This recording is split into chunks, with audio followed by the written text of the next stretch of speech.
Hello, magandang araw sa inyong lahat. Magaliwalas ang panahon ngayon sa Loton. Kaya tayo ay nagkaroon ng chance para makapag-reels.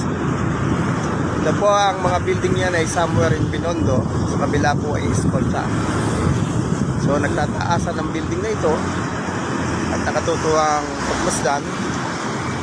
Dahil lang makikita mo na ang development sa ating bansa.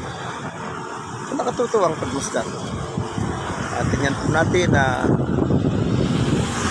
maliwalas din ang Pasig River. Ayan. Walang basura. Yan ho ay bunga ng habagat.